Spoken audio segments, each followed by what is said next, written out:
तो आज हम सीखने वाले हैं सीटिंग अरेंजमेंट। बेसिकली ये सीटिंग अरेंजमेंट होता क्या है और बैंकिंग एग्जामिनेशन के अंदर कितने मार्क्स का पूछा जाता है वो सब समझने वाले हैं। सीटिंग अरेंजमेंट का बिल्कुल फाउंडेशन समझने वाले हैं, राइट। सीटिंग अरेंजमेंट होता क्या है, कैसे इसके क्वेश्चन किए जाते हैं, कैसे इसको कम समय में किया जाता है, राइट। ये होता क्या है एक्चुअल में, जो एक बिगनर बच्चा है जिसने अभी अभी शुरुआत की है, राइट। बिगनर, वो जो बच्चा है वो एक बिगनर बच्चा भी समझ सकता है। यानी इस क्लास के बाद में जो सीटिंग अरेंजमेंट का आपके दिमाग में एक डर है ना, जो फियर है, right, fear about seating arrangement, वो दूर होने वाला है। क्यों? क्योंकि कुछ भी हार्ड नहीं है सीटिंग अरेंजमेंट में, बिल्कुल आसान रहने वाला है, बिल्कुल आसान। और आपको बता दूं सीटिंग अरेंजमेंट के 2 सेट हर एग्ज़ाम के अंदर, बैंक एग्ज़ाम के अंदर पूछे जाते हैं। जो भी एग्ज़ाम होते हैं 2 सेट पूछे जाते हैं और 2 सेट यानी 10 नंबर के होते हैं। कितने? 10 मार्क्स के 10 नंबर होते हैं, यानी 2 सेट 10 मार्क्स के होते हैं। तो हम इसकी फाउंडेशन समझेंगे, कैसे किया जाता है, सारी वो टेक्निक सीखेंगे। तो यकीन मानो कि कुछ भी हार्ड नहीं है। लेकिन एक बात हमेशा याद रखना कि जब आप इस वीडियो तक आए हो, जब आप इस वीडियो तक आए हो तो इस वीडियो को आपको लास्ट तक कंप्लीट देखना है। ऐसा मत सोचना कि 5 मिनट के अंदर मेरे को सीटिंग अरेंजमेंट पूरा का पूरा समझ में आ जाएगा, तो ऐसा कोई तीर नहीं मारने वाले आप। क्योंकि सीटिंग अरेंजमेंट को यदि आपने अपने दिमाग में एकदम बिठाना है ना, पूरा ईजी समझना है, इसको सीखना है, तो आपको इस वीडियो को लास्ट तक देखना है। और लास्ट में आप एक रिव्यू देने वाले हो। क्या देने वाले हो? एक रिव्यू।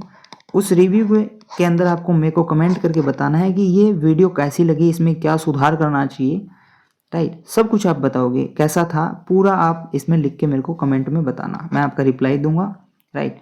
तो चलो समझते हैं सीटिंग अरेंजमेंट है क्या।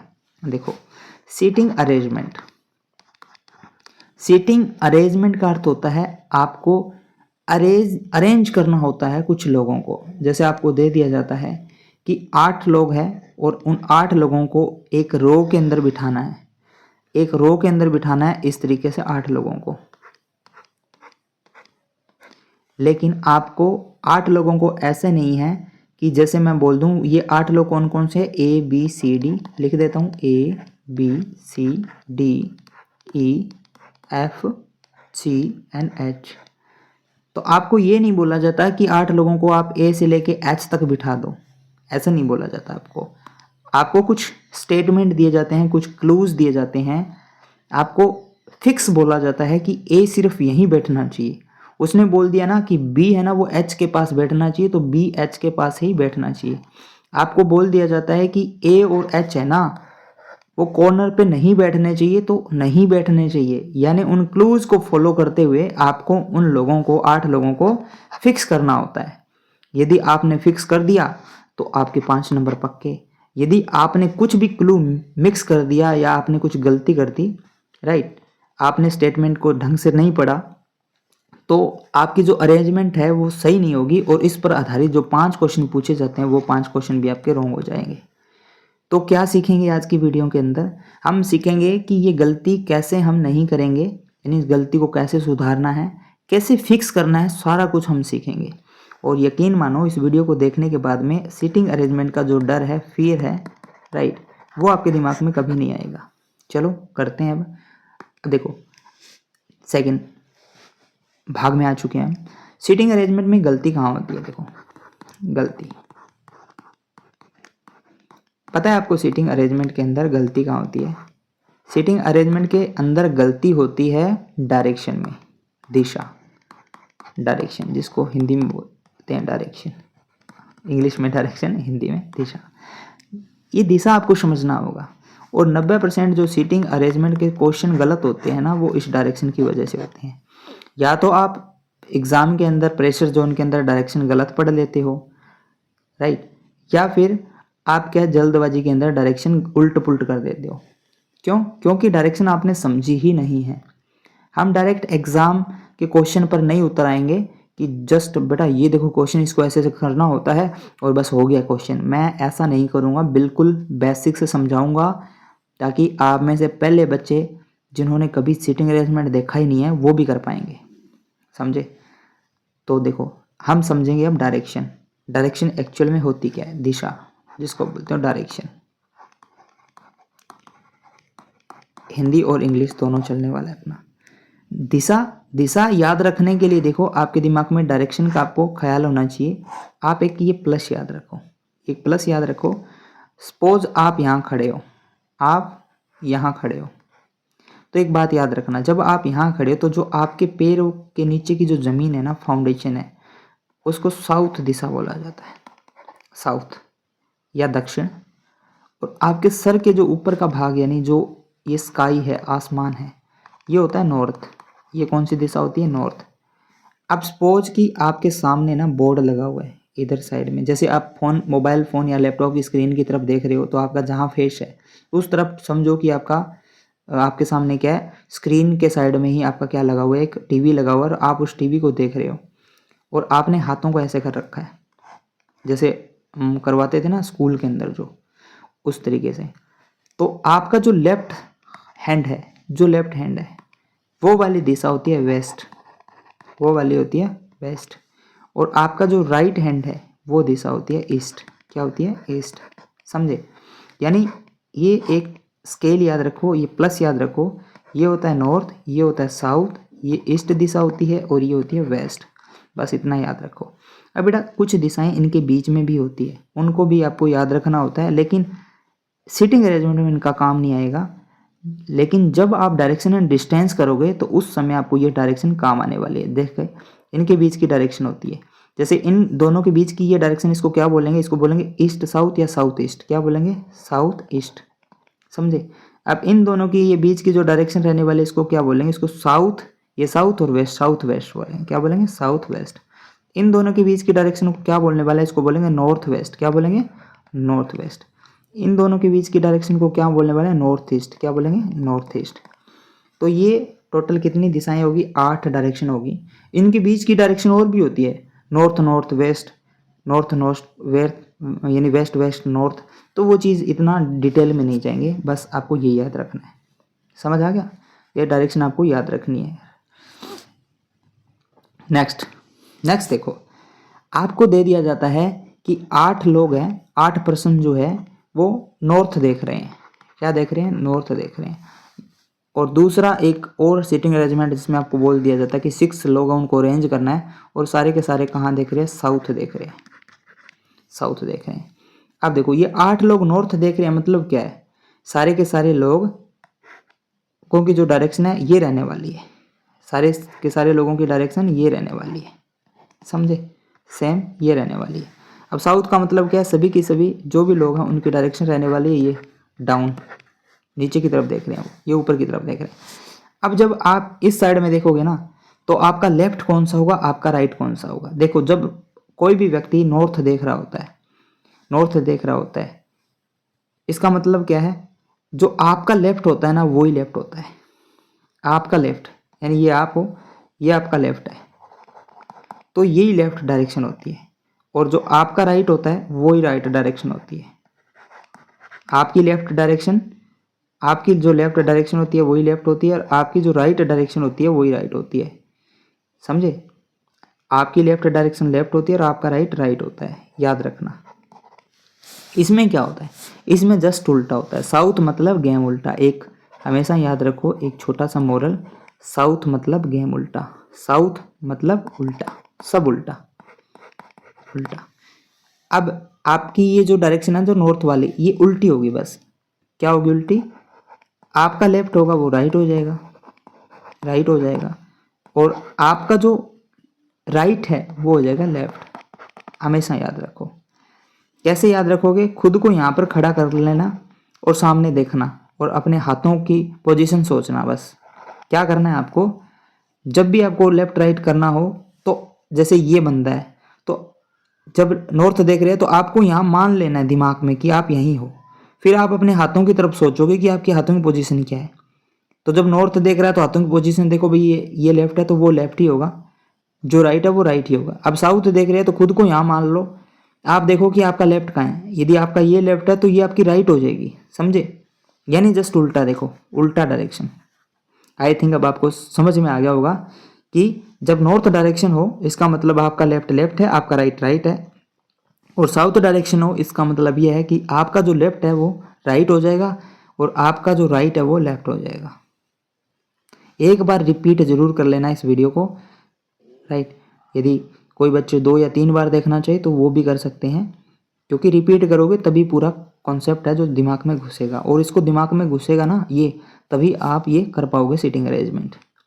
अब क्या करोगे, देखो अब बारी आती है, देखो डायरेक्शन के बाद में आपको क्लू जो स्टेटमेंट दी होती है उनको समझना होता है, क्योंकि सीटिंग अरेंजमेंट के अंदर जो क्लूज होते हैं ना, जो कुछ एक स्टेटमेंट दिए जाते हैं, राइट, उनको समझना होता है वो किस तरीके से दिए जाते हैं, राइट। यदि उनको सब स्टेटमेंट, जितने भी टाइप के स्टेटमेंट आते हैं, सब आपने ढंग से समझ लिया तो क्या हो जाएगा, सीटिंग अरेंजमेंट बिल्कुल आसान हो जाएगा। क्योंकि बच्चे गलती कहाँ करते हैं, स्टेटमेंट समझ में ही नहीं आता, स्टेटमेंट समझ में ही नहीं आता, सीटिंग अरेंजमेंट पर उतर आते हैं।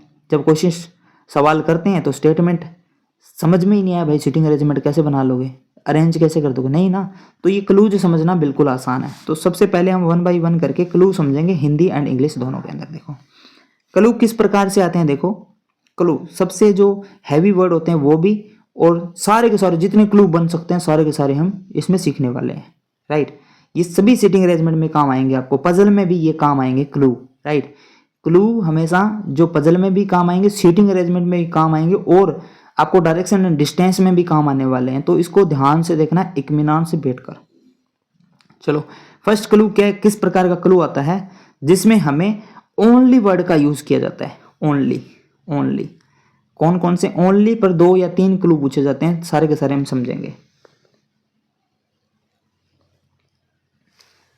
पहला क्या है कि only A is immediate neighbour of B,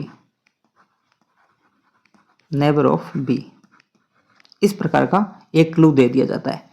only A is immediate neighbour of B. अब इसको समझो, ओनली वर्ड आ गया, ओनली मतलब एकमात्र, एकमात्र ए ही ऐसा है जो बी का पड़ोसी है। बी का नेबर क्या होता है, पड़ोसी।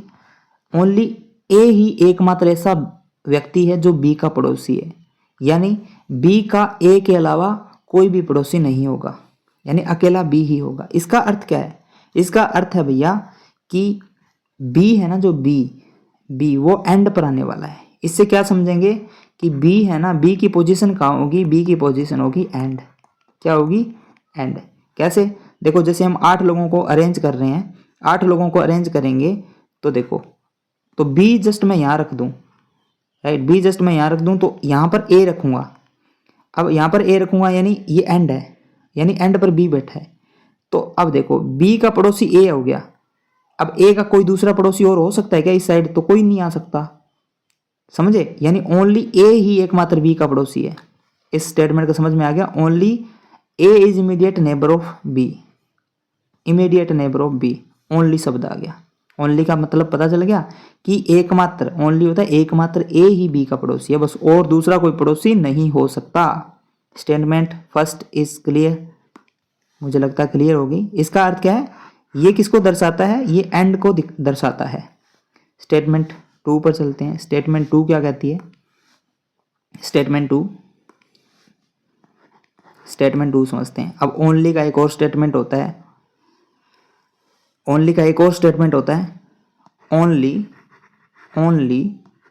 2 person, only 2 persons sit between, जैसा स्टेटमेंट में आता है वो सेम मैं लिख रहा हूँ, sit between A and B, A and B. अब इसका अर्थ क्या है, only 2 person sit between A and B, इसका अर्थ है 2 व्यक्ति ही बैठ सकते हैं ए और बी के बीच में, केवल, एकमात्र। ओनली, ओनली का अर्थ केवल भी होता है, एकमात्र भी होता है। अब इस स्टेटमेंट में ओनली का मतलब है कि केवल 2 व्यक्ति ही ए और बी के बीच में बैठ सकते हैं, यानी 2 व्यक्ति।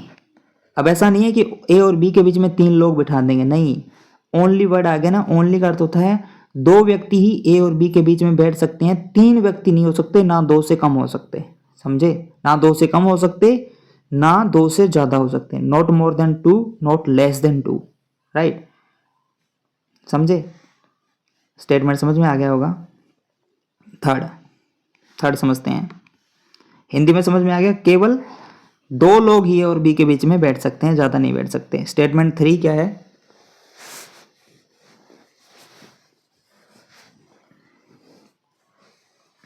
स्टेटमेंट 3 होता है गैप वाला, जिसमें हमें गैप के बारे में पता लगता है। गैप देखो, only A is left of B, only A is left of B, only A is left of B। इसका अर्थ क्या है? केवल A ही B के लेफ्ट में है। इसका अर्थ क्या है? सेम वही एंड वाली पोजीशन कि B के लेफ्ट में ना A के अलावा कोई नहीं हो सकता। B के लेफ्ट में A के अलावा कोई नहीं हो सकता। इसका मतलब क्या है? B यहाँ आएगा, A यहाँ पे आएगा लेफ्ट में, और इसके बाद में A के बाद में और लेफ्ट में कोई नहीं आ सकता। इसका अर्थ क्या है? A हमारा कहाँ पर आएगा? A हमारा आएगा एंड पर। कहाँ पे आएगा? A आ जाएगा एंड पर। समझे? Only A is left of B। अब इसका उल्टा भी बन सकता है क्या? Only A is right of B, A is right of B। तो इसका अर्थ क्या हो जाएगा? A is right of B का अर्थ होता है कि B के राइट में केवल A होगा। यानी ये 2 बातें शो करता है, ये 2 बातें शो करता है। इसका अर्थ है कि A राइट एंड पर है। A कहाँ है? A है राइट एंड पर, राइट एंड पर। और इसका अर्थ क्या है? ये शो करता है कि A जो हमारा है वो है लेफ्ट एंड पर, लेफ्ट एंड पर। छोटी छोटी बातें हैं लेकिन बेहद ज़्यादा इंपॉर्टेंट बातें हैं। चलो नेक्स्ट चलते हैं। नेक्स्ट 4 क्या कहता है? देखो 4, अब इसको ध्यान से समझना है आपको। अब ये क्या है? स्टेटमेंट है, ये है अपोजिट सेंस देती है आपको, अपोजिट। इसमें क्या है कि A is opposite, A is opposite of B। अब अपोजिट का अर्थ समझो। अपोजिट का अर्थ होता है कि A और B के बीच में सेम लोग बैठे हैं जितने B और C के बीच में बैठे हैं। यानी A और B एक दूसरे के सामने देख रहे हैं।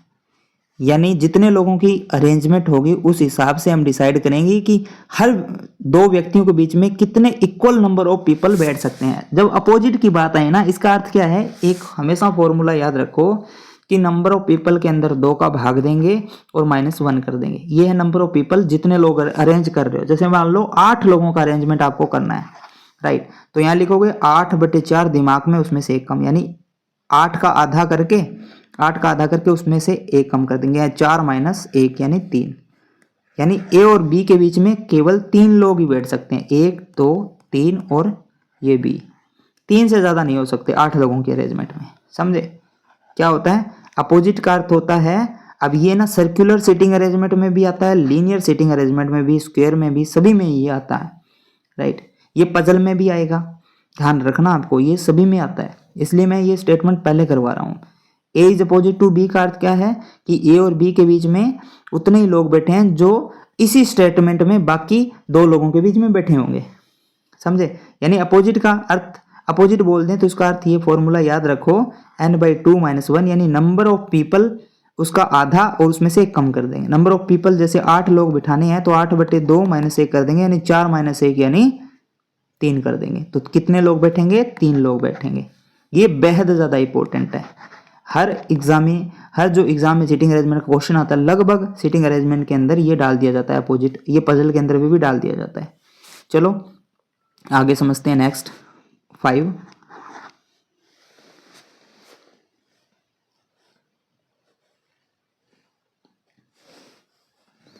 अभी 5 क्या है? इसमें आपको ये दे दिया जाता है कि नॉट मोर देन और not less than people sit between A and B। क्या दे दिया जाता है आपको? ये बोल दिया जाता है कि not more then,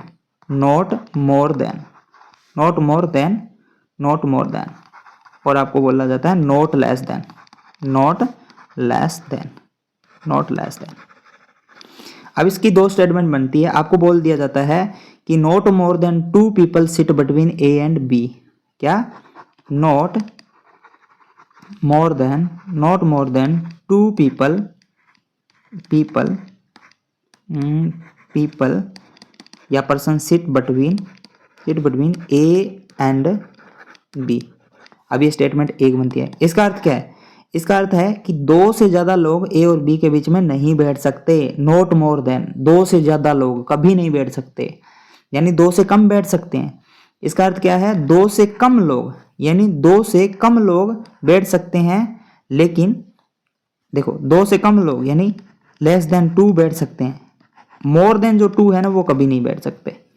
less than to बैठ सकते हैं, मोर देन टू कभी नहीं बैठ सकते। मोर देन टू यानी ए और बी के बीच में एक दो बी रख सकता हूँ, ए और बी के बीच में एक बंदा रख सकता हूँ, ए और बी के बीच में एक दो तीन, ये कभी नहीं रख सकता।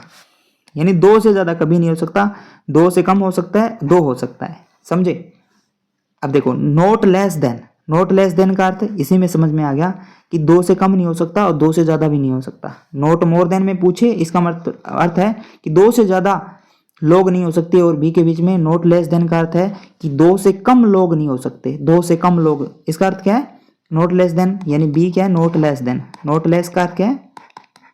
नोट लेस को समझो कि ए और बी के बीच में ना दो लोग हो सकते हैं, दो से कम नहीं हो सकते। अब यहाँ पे एक यदि मैं रख दूं तो ये गलत हो जाएगा, नोट लेस देन टू। अब एक चीज और है इसमें, क्या यहाँ पर ए और बी के बीच में तीन लोग हो सकते हैं? यस, हो सकते हैं। नोट लेस देन यानी दो से कम नहीं हो सकते, दो से ज्यादा हो सकते हैं, यानी मोर देन टू सही है, लेस देन टू रॉन्ग हो जाएगा। यानी इसका अर्थ क्या है? ए और बी के बीच में ना, ए और बी के बीच में दो से कम नहीं हो सकते, दो से ज्यादा जितने मर्जी हो सकते हैं, दो हो सकते हैं और दो से ज्यादा हो सकते हैं। आई थिंक समझ में आ गया होगा। नेक्स्ट चलते हैं। नेक्स्ट क्या है कि 6 नंबर पर आ गए ना अपन। 6 नंबर देखो, 6 नंबर स्टेटमेंट इसमें है कि मैनी पर्सन ये भी इंपॉर्टेंट है। Many persons left of A is same those right of B कि जितने लोग ए के लेफ्ट में बैठेंगे ना उतने ही लोग बी के राइट में बैठेंगे। इसका अर्थ ये है सिंपल से, यानी ए के लेफ्ट में यदि आप दो लोग बिठाते हो ना तो बी के राइट में भी दो लोग बैठने चाहिए। इसका अर्थ ये है सिंपल सा। ए के लेफ्ट में यदि आप चार लोग बिठाते हो ना तो बी के राइट में भी आपको चार लोग बिठाने पड़ेंगे। इजी है। Many person left of A is same, जितने लोग बैठे हैं ए के लेफ्ट में, दोज राइट ऑफ बी, उतने ही पर्सन है ना, उतने ही पर्सन, वो लोग, उतने ही लोग बी के क्या राइट में बैठने चाहिए। Very very important. इससे ये बात निकल कर आती है कि ए और बी के बीच में कहीं ना कहीं बराबर संख्या में हो सकते हैं, और ए और बी के लेफ्ट और राइट के अंदर बराबर संख्या में हो सकते हैं। दो बातें निकल कर आ सकती है, राइट। अब नेक्स्ट एंड लास्ट हमारे पास जो सीटिंग अरेंजमेंट की एक कंडीशन निकल के आती है वो है कि A is second right of B, A is second right of B. इसका अर्थ क्या है? मान लो नॉर्थ फेसिंग है तो A is second right of B का अर्थ क्या है कि ए है ना बी के राइट में बैठा है और दूसरे नंबर पर, यानी बी का राइट क्या है? नॉर्थ फेसिंग होगी तो यही ना, तो दूसरे नंबर पर बैठा है यानी फर्स्ट राइट, और ये ए हो गया सेकंड राइट। बी के सेकंड राइट में ए बैठा है। ए इज आ गया ना, इज का अर्थ है ए बैठा है second right of B, B के सेकंड राइट में बैठा है। राइट के लिए मैं ये निशान लगा देता हूँ एरो का। अब 8वीं क्या है कि A is second right of B, second left of B. अब इसमें क्या हो जाएगा? इसमें ये हो जाएगा बी यहाँ, और बी के सेकंड लेफ्ट में बैठा है यानी एक छोड़ के यहाँ पे ए। अब यहाँ पे ये लेफ्ट में बैठा है ए, और यहाँ पे ये ए बैठा है राइट में। समझे? दोनों कंडीशन में ये, तो ये लगभग हर पजल के अंदर, हर सिटिंग अरेंजमेंट के अंदर आपको देखने को मिलेगी कि ए हमारा राइट में बैठा है। अब यहाँ पे सेकंड की जगह थर्ड हो सकता है, फोर्थ हो सकता है, फिफ्थ हो सकता है, सिक्स्थ हो सकता है, कुछ भी हो सकता है, राइट। यानी अब एक लास्ट एंड फाइनल क्या रहती है? इमीडिएट, कि A is immediate left of B. इसका अर्थ क्या है कि बी के इमीडिएट लेफ्ट के अंदर ए बैठा है, यानी ए और बी इस तरीके से बैठेंगे, बीच में कोई नहीं होगा। अब इसका सेकंड पार्ट भी होता है कि B is immediate right of A, इसका उल्टा हो गया, जस्ट सेम ही है ये, ए और बी को मैंने जस्ट ये कर दिया और लेफ्ट का राइट कर दिया। तो इसमें हम क्या है, बी है ना, बी बैठा है ए के इमीडिएट राइट में, यानी ए यहाँ होगा तो इमीडिएट राइट में बी, यानी ये पोजीशन बनने वाली है, समझे। अब इसको उल्ट पुल्ट करके कैसे भी आपको दिया जा सकता है, लेकिन एक्चुअल में मतलब आपको समझ में आ गया होगा इन क्लूज का। ये इतने ही क्लू बनते हैं हर सिटिंग अरेंजमेंट के अंदर, हर आपके। अब एक और बन सकता है जिसमें आपको बोल दे A is left end of the sitting arrangement. इसका अर्थ क्या है, ए आपका लेफ्ट एंड पर बैठा है, बी है वो सिटिंग अरेंजमेंट के सेकंड राइट यानी सेकंड राइट है, या लेफ्ट हैंड से दूसरे नंबर पर है या तीसरे नंबर पर है, इस तरीके से भी दे देगा, जो हम क्वेश्चन के साथ साथ में समझेंगे। चलो आई थिंक हमने जो स्टेटमेंट अब तक समझी है वो सारी की सारी आपको समझ में आ गया होगा, सारी की सारी। एक बार आप रिपीट जरूर करना है इसको, तब जाके आपको समझ में आएगा। अब मैं क्वेश्चन ले लेता हूँ और क्वेश्चन को करते हैं, राइट। चलो इसको मैं शॉर्ट कर देता हूँ, इस क्वेश्चन को करेंगे और फिर समझ में आएगा आपको क्या है। छोटा कर देते हैं। यहाँ देखो फर्स्ट क्वेश्चन है, आराम से करेंगे, बिल्कुल कोई जल्दबाजी नहीं है और कहीं भागना मत, इस क्वेश्चन को आराम से करना है। देखो यहाँ क्या है, येलो पेन है, ठीक है। देखो इसको पढ़ना है पहले। क्वेश्चन का लेवल ये रहने वाला है क्लैरिक में और मेंस में थोड़ा सा का जो स्टेटमेंट क्लू है ना उसको ट्विस्ट कर दिया जाता है, थोड़ा सा घुमा दिया जाता है, बट आपको ध्यान से स्टेटमेंट पढ़ना आता है तो आप उसको भी कर लोगे, यानी सारा का सारा आपकी समझ का खेल है। तो यहाँ पे क्या है, देखो इस तरीके के क्वेश्चन आते हैं कि 6 पीपल है, A B C D E and F are sitting in a linear row, right. Linear row के अंदर बैठे हुए हैं, 6 लोग हैं लीनियर रो के अंदर बैठे हुए हैं। फेसिंग, अब फेसिंग कहाँ देख रहे हैं, वो देखो सेंटर, फेसिंग सेंटर की तरफ देख रहे हैं, यानी लीनियर रो में बैठे हैं और सेंटर की तरफ देख रहे हैं। सेंटर का अर्थ क्या होता है, नॉर्थ देख रहे हैं ना, नॉर्थ याद रखना, सेंटर यानी नॉर्थ देख रहे हैं, नॉर्थ देख रहे हैं। अब सेंटर की जगह नॉर्थ भी दे सकता है कि facing the north, facing north. Not necessary in the same order, ऐसा नहीं है कि same A B C D E F ऐसे बैठे हैं, उल्ट पुल्ट कैसे भी हो सकता है। ये बोल रहा है सेम ऐसे ही, जो आपका अल्फाबेटिकल ऑर्डर है ना ये, उसमें नहीं बैठना चाहिए, राइट। अब आगे क्लू दे दिया, अब इसको कैसे सॉर्ट आउट करना है वो टेक्निक्स समझेंगे हम। इसमें हमारे पास क्या होते हैं, 3 रूल होते हैं, 3 rule of every seating arrangement. Solve करने के 3 रूल होते हैं। पहला रूल क्या है कि हम एंड को पहले फिक्स करेंगे, एंड को सबसे पहले, एंड को फर्स्ट, एंड इज फर्स्ट, यानी एंड ढूंढेंगे कि एंड पर कौन बैठा है, उसको हम पहले फिक्स कर देंगे। सेकंड क्या है, हम मोर गैप वाला ढूंढेंगे कि मोर गैप कहाँ पर है, सबसे ज़्यादा जहाँ पर गैप होता है, यानी 2 लोग बैठे हैं या 4 लोग बैठे हैं या 6 लोग बैठे हैं, यानी जितना ज़्यादा गैप होगा उतना ही ज़्यादा हमारे लिए क्वेश्चन आसान हो जाएगा। फर्स्ट क्या है, एंड वाला देखेंगे, सेकंड क्या है, गैप वाला देखेंगे, और थर्ड क्या है, थर्ड हमें देखेंगे इमीडिएट नेबर वाली जो कंडीशन होती है, इमीडिएट, राइट, इमीडिएट। इससे भी क्वेश्चन हमारा आसान होता है। हर सिटिंग अरेंजमेंट के अंदर हमें ये अप्लाई करना है। यदि आपने एंड वाला छोड़ के कोई और स्टेटमेंट पहले उठा ली और आपने सोल्व कर दिया तो 99% वो हो जाएगा गलत। आपको इसी सीक्वेंस में चलना है, एंड पहले ढूंढना है, एंड मिल गया तो अच्छी बात है। 99% सीटिंग अरेंजमेंट में एंड पोजीशन मिल जाती है, कैसे भी मिले एंड मिल जाता होता है, समझे आप। नहीं मिलता तो वो भी फिर हम सेकंड कंडीशन पर आ जाते हैं, मोर गैप ढूंढेंगे, फिर एंड नहीं मिलता तो मोर गैप ढूंढेंगे। अब यही नहीं मिला तो भैया इमीडिएट पर आ जाएंगे, लेकिन चलेंगे इसी सीक्वेंस में। चलो अब करते हैं इसको। ये रूल समझ में आ गया, एक बार इस रूल को आप देख लेना, पूरा का पूरा इसी रूल से चलना है, इस रूल को छोड़ना मत। सिटिंग अरेंजमेंट में बस छोड़ दिया तो गलती हो जाएगी।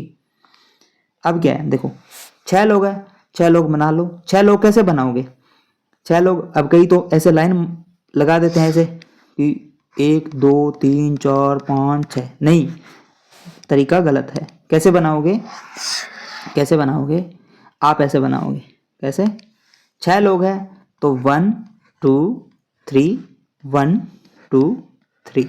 अब इसमें फ़ायदा क्या होगा, इसमें फ़ायदा ये हो जाएगा, आपको मैंने एक कंडीशन बताई थी ना कि अपोजिट वाला समझ में आ जाएगा। अब आपको देखो अपोजिट, एक के अपोजिट एक ही होगा। अब देखो कैसे, 6 लोग हैं यानी मैंने फॉर्मूला बताया था अपोजिट का, तो n/2 -1 करो, यानी नंबर ऑफ पीपल 6 है बटे 2 -1 करो, यानी 3 -1 यानी 2 आता है ना। अपोजिट यानी दो लोगों के बीच में, यदि दो लोग अपोजिट देख रहे हैं तो उनके बीच में कितने लोग होंगे, 2 लोग होंगे ना। तो देखो अब एक के सामने एक है तो कितने लोग बैठे हैं, 2 लोग।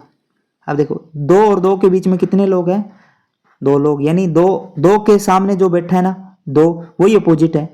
एक के सामने जो सेम बैठा है, एक ही बैठा है, वही अपोजिट होगा। 3 के सामने जो 3 बैठा है वही 3 ही अपोजिट होगा, यानी एक का अपोजिट एक ही होगा, 2 का अपोजिट 2 ही होगा और 3 का अपोजिट 3 ही होगा। समझ रहे हो। अब 4 लोग होंगे तो यानी 8 लोग हो जाएंगे, तो कैसे बनाओगे, फिर ऐसे बनाओगे भी, 1 से लेके 4 लिखोगे, फिर 4 नेक्स्ट और शुरू कर दोगे, जैसे 1 2 3 4, 1 2 3 4। अब इसमें देखो एक के अपोजिट क्या होगा, 1 होगा, यानी अपोजिट जो 2 लोग अपोजिट बैठे हैं उनके बीच में 3 लोग बैठे होंगे। अब देखो 3 देखो 3 लोग ही बैठे हैं, 2 के बीच में देखो 3 लोग बैठे हैं, 4 के बीच में देखो 3 लोग बैठे हैं। समझ रहे हो, यानी अपोजिट की टेंशन यहाँ से खत्म हो जाती है। और हमें क्या होता है, अपोजिट ये फॉर्मूले का इस्तेमाल करना ही नहीं पड़ेगा। अपोजिट आएगा डायरेक्ट, एक के सामने एक रख दो, 2 के सामने 2 रख दो। ये कई बार कंफ्यूजिंग वाली स्टेटमेंट होती है, तो वहां पे हम करके देखते हैं भी 2 का अपोजिट कौन होगा यार, यहाँ तो समझ नहीं आता। तो वहां पर ये जब अप्लाई करोगे ना तो बिल्कुल आसान हो जाता है, सवाल हो जाता है बिल्कुल आसान। समझे। चलो कितने लोग हैं, 6 लोग हैं, 6 लोग जल्दी से बना लेता हूँ, 1 2 3 1 2 3। अब देखो क्या है, फर्स्ट रूल क्या कहता है, एंड पोजीशन ढूंढनी है। इसमें एंड पोजीशन ढूंढनी है। A sitting second to the right of B, only 1 person sit between B and C, D is immediate neighbour of C, is sitting at one of the extreme end. E कहाँ बैठा है, extreme and पर बैठा है। इसका मतलब क्या है, इसका मतलब ई हमारा एक एंड पर बैठा है और यहीं से शुरुआत कर सकते हैं बस। एक बार ई को ऊपर रख लो। एक बात हमेशा ध्यान रखना, एक केस को कभी भी सही मत मानना। जो आप फर्स्ट केस बना रहे हो ना उसको कभी भी सही मत मानना, उसमें गलती हो सकती है। आपको हमेशा 2 केस बनाकर चलने हैं, और जब आप प्रो हो जाओ ना बिल्कुल, फिर आप एक केस से भी कर सकते हो। स्टार्टिंग में जब आप बिगिनर हो तो आपको 2 केस बनाकर चलने हैं। 2 केस कैसे, अलग अलग नहीं बनाने आपको, बस यही, एक ऊपर बना दो एक नीचे बना दो। समझ रहे हो, यानी एक बार मैं क्या कर रहा हूँ, लेफ्ट हैंड पर रख रहा हूँ ई को, एक बार मैं राइट हैंड पर रख रहा हूँ। समझ रहे हो। अब बाकी जो स्टेटमेंट है ना उसको हम लिख लेंगे, यहाँ पर लिख लेंगे छोटे छोटे क्लूज के अंदर, फिर उसका इस्तेमाल कर लेंगे। अब देखो स्टेटमेंट लिखने का भी एक तरीका होता है। अब बहुत सारे बच्चे स्टेटमेंट ऐसे लिख लेते हैं कंफ्यूजिंग टाइप, जिसमें वो खुद ही स्टेटमेंट को नहीं समझ पाते बाद में, तो वो सिटिंग अरेंजमेंट नहीं कर पाते, मोर टाइम कंज्यूम हो जाता है। अब यहाँ से देखो, यहाँ से शुरू हो रहा है, A is sitting second to the right of B. अब मैंने समझाया था कि ए सेकेंड राइट में बैठा है किसके, बी के। A is sitting second to the right of B, इसका अर्थ क्या होगा, ए कहाँ बैठा है, बी के सेकेंड राइट, यानी यही होगा। समझ रहे हो, यही होगा। ऐसे लिखना है आपको, स्टेटमेंट में गलती नहीं होनी चाहिए। ध्यान देना, राइट और लेफ्ट में कई बार आप गलती कर देते हो, वो चीज़ नहीं होनी चाहिए। अब देखो only 1 person sit between B and C. अब इस स्टेटमेंट को यहाँ दूर मत लिखना, बी के पास में ही बी वाली स्टेटमेंट लिखना है, सी के पास वाली सी लिखना है, यानी पास में रखना है। अब बी की, यहाँ पे बी की स्टेटमेंट आई थी, यहाँ पर भी बी की आ रही है, तो बी के पास में लिखो। क्या है, only 1 person sit between B and C. अब यहाँ देखो ओनली वर्ड आ गया, ओनली 1 का अर्थ क्या है, केवल एक ही बैठ सकता है, एक से ज्यादा नहीं हो सकता, ना एक से कम हो सकता है। समझे, यानी बी और सी के बीच में एक बंदा बैठा है, यहाँ लिख दूं एक बंदा बैठा है, या तो ऐसे लिख दो, या आप 1 लगा सकते हो। समझे। अब ये कैसे हो सकते हैं, यानी हो सकता है कि सी इधर हो सकता है कि सी इधर हो सकता है बी इधर हो, कुछ पता नहीं है ना, तो ये लगाऊंगा। इसका मतलब है कि बी और सी एक दूसरे चेंज हो सकते हैं, कैसे भी हो सकते हैं, इसलिए मैं ये लगाया। बी के साथ में ही मैंने बी वाली स्टेटमेंट लिखी है। समझते जाना जो चीज बता रहा हूं। अब देखो, D is immediate neighbour of C, D is immediate neighbour of C, यानी डी है ना सी का इमीडिएट नेबर, तो सी ये वाला है, सी ये वाला है ना, तो यही लिख लूं मैं डी वाली पोजीशन। क्या है, डी सी का पड़ोसी है, तो डी या तो इस लेफ्ट में हो सकता है या हो सकता है यहाँ पे, सी का पड़ोसी है ना, तो सी के या तो लेफ्ट में डी हो सकता है या राइट में डी हो सकता है, कंफर्म नहीं है इससे स्टेटमेंट से। ये वाली हमने कर ली थी। अब ये देखो, F is not immediate neighbour of C, F हमारा सी का पड़ोसी नहीं है, समझे, यानी सी के बगल में हमारा एफ नहीं आ सकता, ना तो लेफ्ट में आ सकता ना राइट में आ सकता। ये वाली कंडीशन याद रखो। इसको ऊपर भी लिख सकते थे आप, सी के पास में। कंडीशन लिख ली सारी। अब इस सवाल को आराम से कर सकते हैं, आज सवाल को आराम से किया जा सकता है। अब इन स्टेटमेंट को देख के ना हम इन स्टेटमेंट को शॉर्ट आउट करेंगे। पहले स्टेटमेंट को शॉर्ट आउट करेंगे, बाद में यहाँ पे लिखेंगे, ताकि सोचने का जो तरीका है ना, टाइम है ना, वो बच जाए हमारा। तरीका देखो बस आप देखो, बी और सी के बीच में, यहाँ देखो बी और ए के बीच में एक बंदा बैठा है, एक बंदा बैठा है, यानी टोटल बंदे हो गए ये 1 2 3, 3 लोग हो गए, राइट। यहाँ देखो बी और सी के बीच में एक बंदा बैठा है, एक बंदा बैठा है, यानी यहाँ पर भी बी और ए के बीच में एक बैठा है। और यहाँ अब इन दोनों को कंबाइंड कैसे किया जा सकता है? कंबाइंड करने के लिए देखो, देखो बी के लेफ्ट में राइट में एक छोड़ के ए बैठा है, क्या बी के एक छोड़ के मैं सी रख सकता हूँ? ये वाली कंडीशन देखो, बी का एक छोड़ के सी, बी का एक छोड़ के राइट में क्या सी आ सकता है? नहीं आ सकता। तो बी का एक छोड़ के लेफ्ट में क्या आएगा? मेरे पास सी आएगा ना, समझे। इन दोनों को कंबाइंड कर दिया ना मैंने, देखो यही। क्यों? देखो दोबारा देख लो, बी के एक छोड़ के ये आ रहा है, बी के एक छोड़ के ये आ रहा है राइट में, तो क्या बी के एक छोड़ के सी आ सकता है क्या? ये कंडीशन कह रही है कि बी और सी के बीच में एक है, तो सी कहाँ आएगा? लेफ्ट में ही आएगा ना, एक छोड़ के, एक छोड़ के तो ये आ गया, तो यहाँ पे तो सी आ नहीं सकता, इसलिए सी यहाँ आएगा। अब इस कंडीशन को सॉर्ट आउट कर लिया तो देखो कितने लोग हो गए यहाँ पे, 5 लोग हो गए। देखो 5, एक हमारे पास ई पहले से नहीं, 6 लोग तो हो गए, बस हो गया सॉर्ट आउट क्वेश्चन। अब तो कुछ दिक्कत ही नहीं है ना, एक यहाँ पे ई आ गया तो ये 5 बचे, 5 यहाँ सेट कर दो सेम, और यहाँ सेम सेट कर दो, पहले ऊपर वाले में सेम को सेट कर दो। देखो यहाँ आ गया सी, एक छोड़ के देखो बी, बी यहाँ रखूँ, एक छोड़ के ए लिखूँ तो ए यहाँ आ गया, समझे। अब बी के ये कंडीशन होगी ना पूरी की पूरी सॉर्ट आउट। अब देखो सी के पड़ोसी एफ नहीं हो सकता, यानी यहाँ तो एफ आ ही नहीं सकता। अब यहाँ रख दूँ तो क्या हो जाएगा ये? अब जैसे ही मैं यहाँ रखूँ तो यहाँ पे सी का पड़ोसी हो जाएगा, जो कि गलत है, तो एफ को यहाँ रख लो, और जो बचा एक बच्चा वो यहाँ रख दो, क्या डी बचा तो डी। अब देखो सी का पड़ोसी डी भी हो गया, सी का पड़ोसी डी भी हो गया, यानी ये कंडीशन भी होगी, ये भी होगी, ये भी होगी, और ये हमारा सॉर्ट आउट भी हो गया, कोई गलती भी नहीं हुई।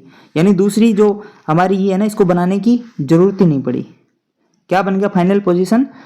हमारी फाइनल जो अरेंजमेंट है E C D B F A. चलो आगे चलते हैं, चेक कर लो E C D B F A कितना आसान था, कितना आसान था। बहुत सारे बच्चे बोलेंगे सर जी समझ में नहीं आया, बिल्कुल आसान था बेटा। इसको रिपीट करो आप, रिपीट अगेन, समझ आ जाएगा। समझ रहे हो? इतना आसान होता है। बस आपको इन स्टेटमेंट को लिखना पास पास में है, लिखना साफ एकदम क्लियर है, पढ़ना एकदम एग्जैक्ट है, लेफ्ट को राइट, राइट को लेफ्ट ऐसे मत पढ़ लेना। कई बार ए बैठा है राइट में तो आप बी को राइट में बिठा दो ए के, तो ये गलती नहीं करनी है।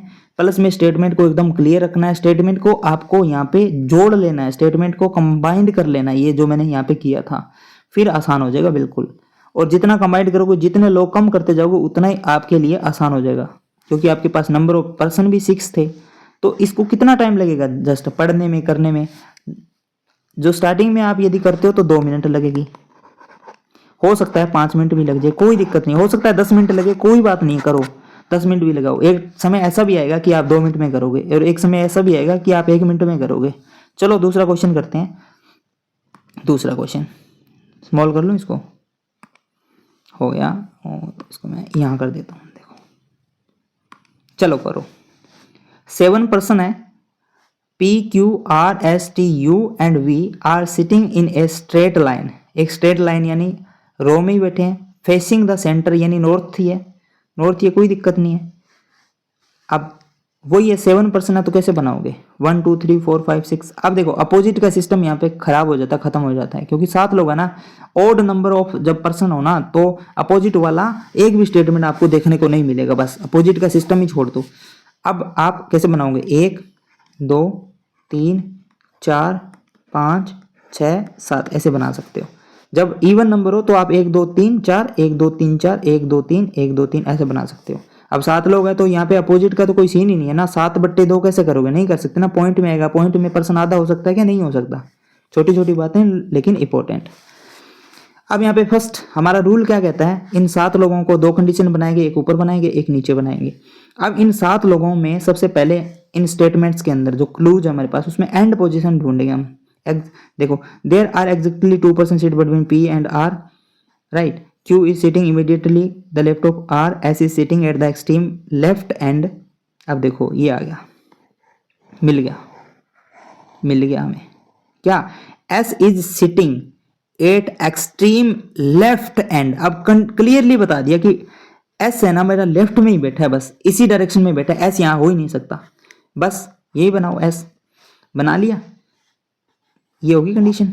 अब बाकी कंडीशन उसको लिख लो, नोट डाउन कर लो, क्या है, there are exactly 2% between P and R, exactly 2% between P and R, P और आर के बीच में 2 लोग बैठे हैं। कितने लोग बैठे हैं, 2 लोग। अब आप ऐसे भी लिख सकते हो, पी और आर के बीच में 2 लोग। अब ये 2 लोग लेफ्ट राइट कैसे नहीं पता, तो आप इस तरीके से लगा दो, इनकी पोजीशन नहीं पता, हो सकता है आर लेफ्ट में हो सकता है पी राइट में हो, नहीं पता, तो इसलिए ये लगा दिया मैंने। अब देखो पी के पास में जो पी वाले स्टेटमेंट लिखेंगे वो आर के पास में ही आर वाले स्टेटमेंट लिखेंगे, यदि नहीं है तो फिर भी पास में लिखेंगे ताकि कन्फ्यूजन ना हो।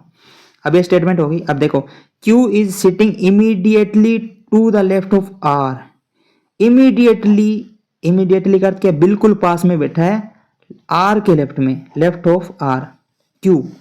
अब इसका अर्थ क्या है, इसका अर्थ यह है कि आर के एकदम पास में बैठा है यहाँ पे क्यू और लेफ्ट में, समझ रहे हो, लिख लिया, आर के पास में लिखा है मैंने इसको।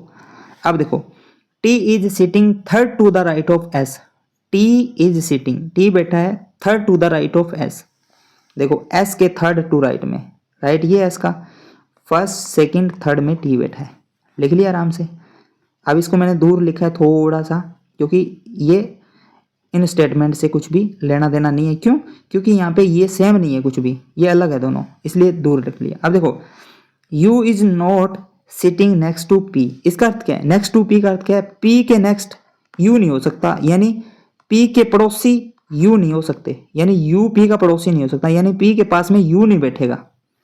या आप यहाँ भी लिख सकते हो शॉर्ट में U ऐसे क्रॉस मार्क कर दो ताकि आपको समझ आ जाए कि P के पास में, अब U लिख के मैंने P के इस साइड में U लिख के क्रॉस मार्क कर दिया नीचे ताकि समझ आ जाएगी U नहीं बैठेगा, राइट में भी U नहीं बैठेगा। तो अब देखो अब यहाँ से समझ आ जाएगा ना, देखो अब शुरू कहाँ से करेंगे, S तो एक्सट्रीम एंड पे बैठा है, तो S को देखो राइट में यानी इस डायरेक्शन में 2 छोड़ के T बैठा है, यानी 1 2 छोड़ के T बैठा है, यहीं पे बैठेगा T, और कहीं बैठ ही नहीं सकता। अब देखो अब इन दोनों कंडीशन को ऐड कर सकते हैं ना, हमने बताया ना मर्ज द कंडीशन, मर्ज यानी इनको इकट्ठा करो, इनको ऐड करो, दोनों को जोड़ के एक बनाओ। तो कैसे बना सकते हो, देखो P को 2 छोड़ के R है, ऐसे बनाओ, P को 2 छोड़ के 1 2 R, ऐसे हो सकता है या ऐसे हो सकता है, देखो R 1 2 P, समझ रहे हो। अब देखो R के लेफ्ट में क्या है मेरे पास, R के लेफ्ट में मेरे पास क्या है, Q है, तो R के लेफ्ट में Q तो ये होगा, यहाँ होगा, और R के लेफ्ट में Q यानी यहाँ आएगा। अब देखो पहले इसको सॉर्ट आउट करो, इसको रख के देखो, रखना कैसे है, लिखना नहीं है बिल्कुल भी। यहाँ सपोज दैट कि हमारे पास 1 2 3 4 लोग बैठे हैं, 4 लोग बैठे हैं, तो देखो देखो सपोज दैट कि मैं यहाँ R रखता हूँ, तो यहाँ R आ जाएगा, यहाँ पे Q आ जाएगा, यहाँ पे ये छोड़ देंगे क्योंकि एक छोड़ना पड़ेगा, फिर P यहाँ नहीं आ सकता ना, तो R यहाँ नहीं आ सकता, सिंपल है। R यहाँ रखूँ, देखो R को जस्ट मैं यहाँ रखूँ, R यहाँ रखा, यहाँ पे Q रखा, राइट Q रखा, एक हमने ये छोड़ दिया, और यहाँ पे एक छोड़ के फिर P आ सकता है, P आ सकता है, रख के देख लें ये, चलो रखते हैं, करके देखना है आपको। R तो यहाँ तो आ ही नहीं सकता था ना, एक छोड़ के रखना है ना R को, एक सेकेंड, एक छोड़ के रखना है। फर्स्ट वाले हमने चेक ही कर लिया था ना कि R हमारा यहाँ रख सकते हैं, R यहाँ रखा, ये चेक कर रहा हूँ मैं, यहाँ Q रखूँ, यहाँ एक छोड़ दिया यानी ये वाला T आ गया, पहले से ही छोड़ दिया, यहाँ P आ जाएगा, समझ रहे हो।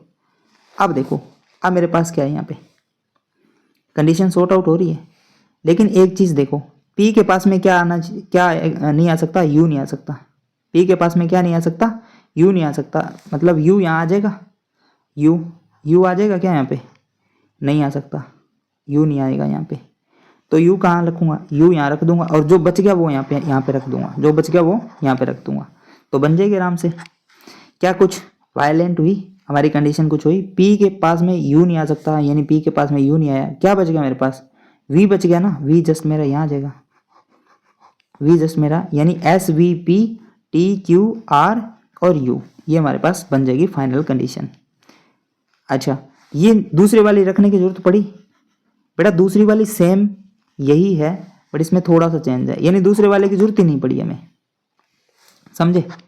ये बन गया हमारे पास फाइनल कंडीशन। कितने बच्चों को समझ में आ गया?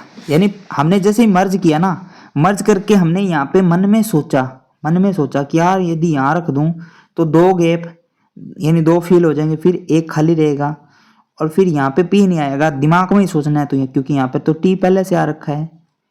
तो इस तरीके से आपको सोचना है, इस तरीके से सोचोगे तो सीटिंग अरेंजमेंट बिल्कुल आसान हो जाएगी और टाइम बच जाएगा आपका, बिल्कुल टाइम आपका बिल्कुल सेव होने वाला है, समझे।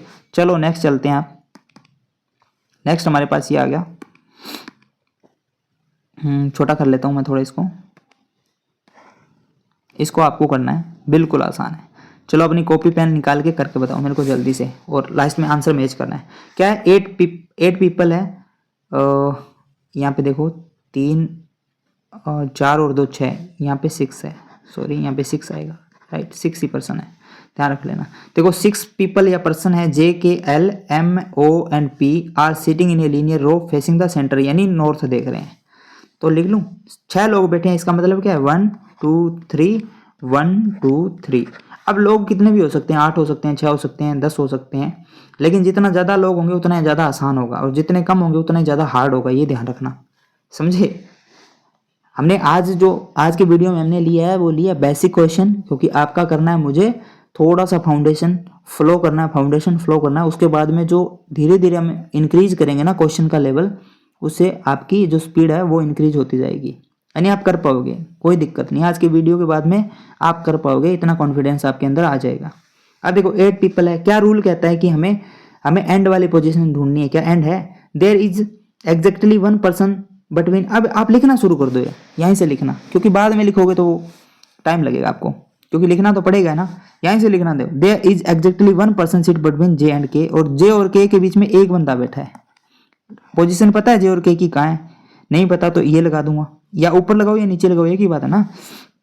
P is sitting immediately to the right of J, यानी जे के इमीडिएट राइट में, यानी जे के इमीडिएट राइट में कौन बैठा है, P बैठा है, बस। यानी ये दोनों क्या है, एक दूसरे ऐसे ही सेम आएंगे ये। नेक्स्ट क्या है, there are 3 person between P and L, P और L के बीच में 3 लोग बैठे हैं, यानी यहाँ देखो P है तो 1 2 3 और यहाँ L हो जाएगा, P और L के बीच में भी 3 लोग हो गए, समझ रहे हो।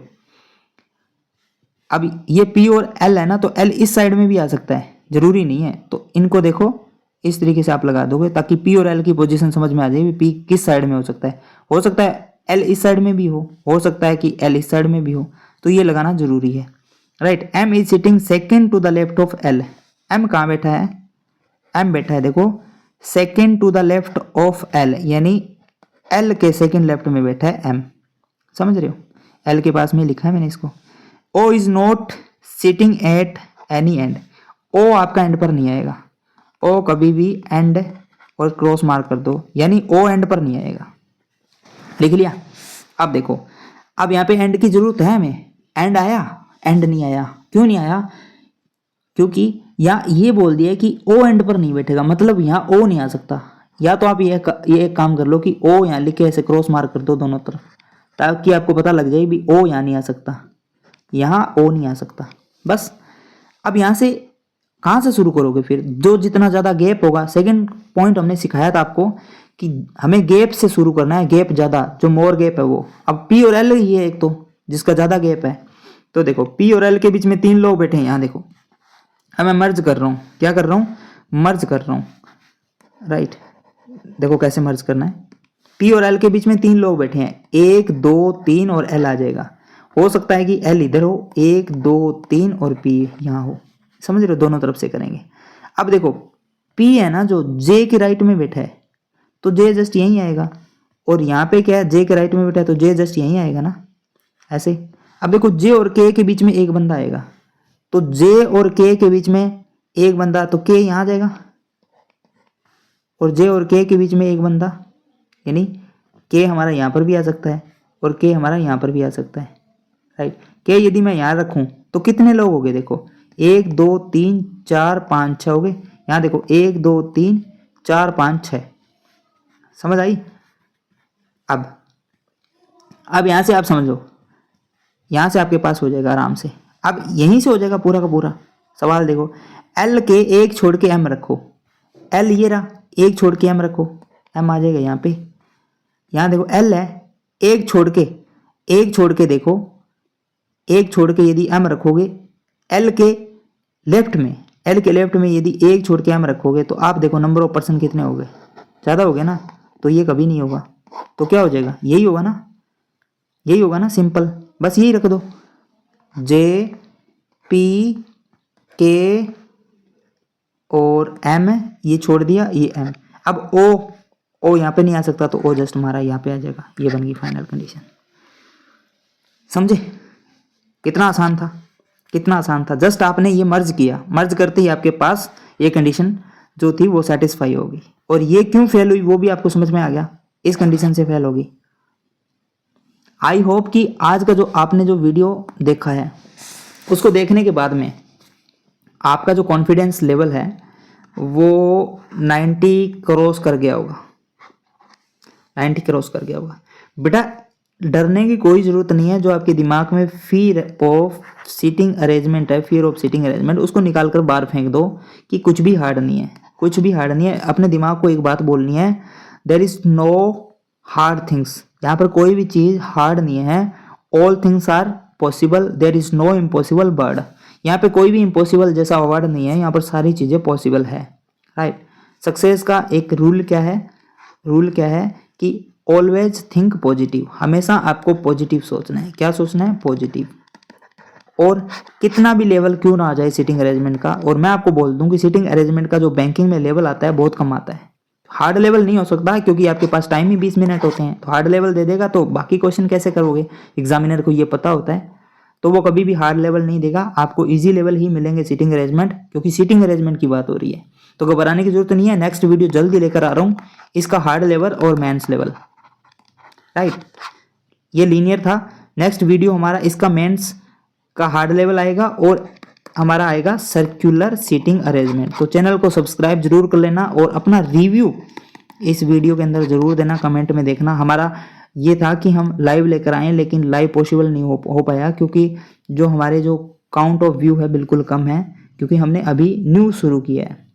तो आप जब हमारे साथ जुड़ोगे, जितने ज़्यादा लोग जुड़ोगे तो हम लाइव भी लेकर आएंगे आपके लिए, आप भी लाइव पढ़ोगे।